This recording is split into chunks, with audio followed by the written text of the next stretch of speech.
Hello, അസ്സലാമലൈക്കും. എല്ലാവർക്കും മുഹറം ദിന ആശംസകൾ നേർന്നുകൊണ്ട് ഇന്ന് മുഹറം 10 ഒരു സ്പെഷ്യൽ സ്വീറ്റ്സാണ് ഞാൻ ഉണ്ടാക്കിയിട്ടുള്ളത്. ഇതൊരു ഹൈദരാബാദി റെസിപ്പിയാണ് കേട്ടോ. ഒരു നല്ല ഫേമസ് ആയിട്ടുള്ളൊരു ചാനലിൽ ഞാൻ കണ്ടതായിരുന്നു. അപ്പോൾ ഒന്ന് ട്രൈ ചെയ്യാമെന്ന് വിചാരിച്ചു. അപ്പോൾ നിങ്ങൾക്ക് എല്ലാവർക്കും വീഡിയോ ഇഷ്ടമാവുകയാണെങ്കിൽ ആദ്യം തന്നെ ലൈക്ക് ബട്ടൺ പ്രസ് ചെയ്യേണ്ട കാര്യം മറന്നു പോകല്ലേ. അപ്പോൾ നമുക്ക് സമയം കളയാണ്ട് വീഡിയോയിലോട്ട് പോകാം. ആദ്യം തന്നെ അതിന് വേണ്ടിയിട്ട് ഒരു ബൗളിലേക്ക് ഒരു കപ്പ് ഗോതമ്പ് പൊടി ഇട്ട് കൊടുത്തിട്ടുണ്ട്.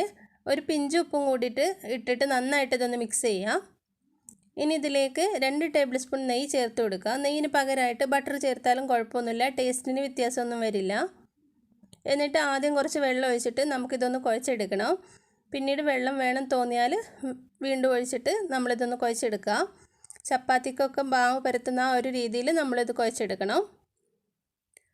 ഒരുപാട് വെള്ളം ഒഴിച്ച് ലൂസാക്കി എടുക്കരുത്, അങ്ങനെയാകുമ്പോൾ നമുക്കിത് പരത്തിയെടുക്കാനുള്ളതാണ്. അപ്പം നല്ലതുപോലെ ഞാനിവിടെ മാവ് കുഴച്ചെടുത്തിട്ടുണ്ട്. ഇതുപോലെ നല്ല സോഫ്റ്റായിട്ട് തന്നെ കുഴച്ചെടുത്തിട്ടുണ്ട്. ഇനി നമുക്ക് റെസ്റ്റ് ചെയ്യാനൊന്നും വെക്കേണ്ട, നമ്മളിത് പരത്തിയെടുക്കുകയാണ് ചെയ്യുന്നത്. അപ്പം ഞാൻ ഇതുപോലത്തെ ഒരു പലകയിലേക്ക് വെച്ച് കൊടുത്തിട്ട് ഒരു നുള്ളു പൊടിയും കൂടി ഇട്ടിട്ട് ഒന്ന് പരത്തിയെടുക്കാം. അപ്പോൾ ഒരുപാട് കട്ടിയില്ലാണ്ട് നമുക്കിതൊന്ന് പരത്തിയെടുക്കണം.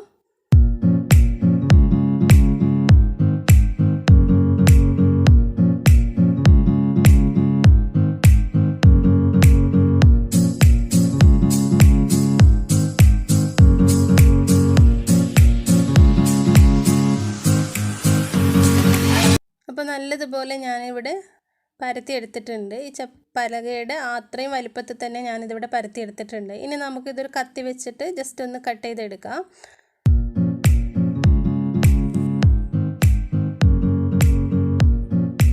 അപ്പോൾ ആദ്യം നീളത്തിലൊന്ന് വെച്ചിട്ട് കട്ട് ചെയ്തതിന് ശേഷം പിന്നെ ചെറുതായി പീസാക്കിയിട്ട് കട്ട് ചെയ്തെടുക്കുകയാണ് ചെയ്യുന്നത്.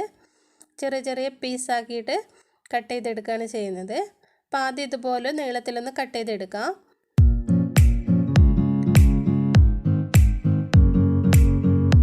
നമ്മൾ ശ്രദ്ധിക്കേണ്ട ഒരു കാര്യം, ഇത് പരത്തിയെടുക്കുന്ന സമയത്ത് ഒരുപാട് കട്ടിയില്ലാണ്ട് വേണം നമ്മൾ പരത്തിയെടുക്കാനായിട്ട്. ഒരുപാട് കട്ടിക്കാകുമ്പോൾ നമുക്കത് വെന്ത് കിട്ടില്ല.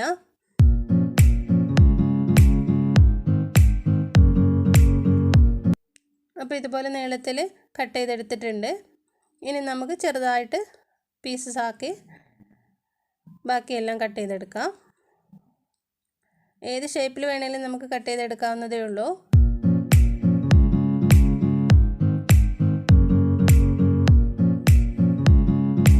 അപ്പോൾ എല്ലാം ഇവിടെ കട്ട് ചെയ്തെടുത്തിട്ടുണ്ട്. ഇനി ഇതൊരു പാത്രത്തിലേക്ക് നമുക്ക് മാറ്റാം. മാവ് കുഴച്ചെടുക്കുന്ന സമയത്ത് ഒരുപാട് ലൂസാക്കി കുഴച്ചെടുക്കരുത്, അങ്ങനെയാകുമ്പോൾ നമുക്ക് ഇതുപോലെ പരത്തിയെടുക്കാനോ കട്ട് ചെയ്തെടുക്കാനോ പറ്റില്ല. ബാക്കിയുള്ള മാവ് ഞാൻ ഒന്ന് കുഴച്ചെടുത്തിട്ട് കട്ട് ചെയ്തെടുക്കട്ടെ.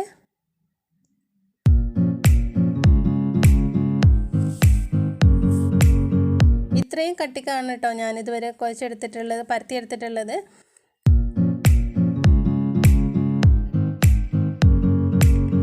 അപ്പോൾ എല്ലാം ഞാനിതിവിടെ പീസാക്കി എടുത്തിട്ടുണ്ട്.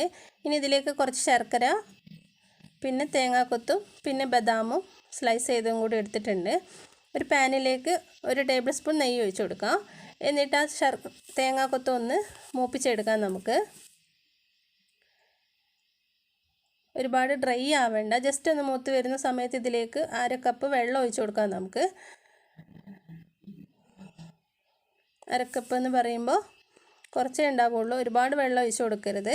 ആ ഒരു കപ്പിന് 1/2 കപ്പ് ഞാൻ ഒഴിച്ച് കൊടുത്തിട്ടുണ്ട്. ഒരു നുള്ള ഏലക്കാപ്പൊടി ഇട്ട് കൊടുത്തിട്ടുണ്ട്. എന്നിട്ട് നമ്മൾ നേരത്തെ ശർക്കര ചീകി വെച്ചിട്ടുണ്ടായിരുന്നു, അതും കൂടി ഇതിലേക്ക് ഇട്ട് കൊടുക്കാം. ഇനി നമ്മൾ നേരത്തെ പീസാക്കി വെച്ചിട്ടുണ്ടായിരുന്ന മാവിൻ്റെ അതെല്ലാം കൂടി ഇതിലേക്ക് ചേർത്ത് കൊടുക്കാം. അപ്പോൾ ശർക്കര എടുക്കുമ്പോൾ നല്ല കരടൊക്കെയുള്ള ശർക്കരയാണെങ്കിൽ അത് ഉരുക്കി എടുത്തിട്ട് പാവാക്കി ഒഴിച്ചു കൊടുത്താലും മതി. എന്നിട്ട് മീഡിയം ഫ്ലെയിമിലിടുക. എന്നിട്ട് ശർക്കരയൊക്കെ ഒന്ന് മെൽറ്റായി വരുന്നവരെ നമുക്കിതൊന്ന് ജസ്റ്റ് ഒന്ന് ഇളക്കി കൊടുക്കാം. 5 ശർക്കരയാണ് ഞാൻ ഇതിലേക്ക് എടുത്തിട്ടുണ്ടായിരുന്നത്. അത് അത്യാവശ്യം മധുരം ഉണ്ടാവും. ശർക്കരയൊക്കെ നന്നായിട്ട് മെൽറ്റായി വന്നിട്ടുണ്ട്. ഇനി ഇതിലേക്ക് 1 ടേബിൾ സ്പൂൺ ഗോതമ്പ് പൊടിയും കുറച്ച് പാലും കൂടി ഒന്ന് മിക്സ് ആക്കിയിട്ട് ആ ഒരു മിശ്രിതം നമുക്കിതിലേക്ക് ഒഴിച്ചു കൊടുക്കാം. ഒന്ന് കുറുകി വരാൻ വേണ്ടിയിട്ടാണ്. നല്ല തിക്കായിട്ട് കിട്ടണം നമുക്ക്, അതിന് വേണ്ടിയിട്ടാണ്. നല്ലതുപോലെ ഇത് വേവിച്ചെടുക്കണം. പൊടിയൊക്കെ ഒരു 25 മിനിറ്റോളം ഞാനിത് വേവിച്ചെടുത്തിട്ടുണ്ട്. ആ മിശ്രിതം ഒഴിച്ചതിന് ശേഷം മീഡിയം ഫ്ലെയിമിൽ ഇടുക, അല്ലെങ്കിൽ പെട്ടെന്ന് അടിക്ക് പിടിക്കും. അപ്പോൾ നമ്മുടെ ടേസ്റ്റൊക്കെ ഒന്ന് മാറിപ്പോട്ടോ, പ്രത്യേകം ശ്രദ്ധിക്കുക. ഇനി ഇതിലേക്ക് ബദാം സ്ലൈസ് ചെയ്തതും കൂടി ഇട്ട് കൊടുക്കുന്നുണ്ട്. അപ്പോൾ ഇത്രയും മതി. നമ്മുടെ സ്വീറ്റ്സ് ഇവിടെ റെഡി ആയിട്ടുണ്ട്. അടിപൊളി ടേസ്റ്റാണ്. എല്ലാവരും ഇന്നിതൊന്ന് ട്രൈ ചെയ്ത് നോക്കുക. നമ്മുടെ മുഹറം സ്പെഷ്യൽ ഗോതമ്പ് മാവ് വെച്ചിട്ടുള്ള സ്വീറ്റ്സ് ഇനി നമുക്കൊരു പാത്രത്തിലേക്ക് സെർവ് ചെയ്യാം.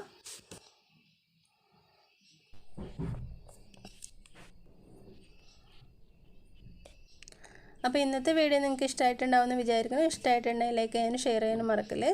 നിങ്ങളുടെ വിലയേറിയ അഭിപ്രായങ്ങൾ നിങ്ങൾ അറിയിക്കുക. നല്ലൊരു വീഡിയോയുമായിട്ട് കാണുന്നവരേക്കും thank you. Bye from Shanu's kitchen and vlog.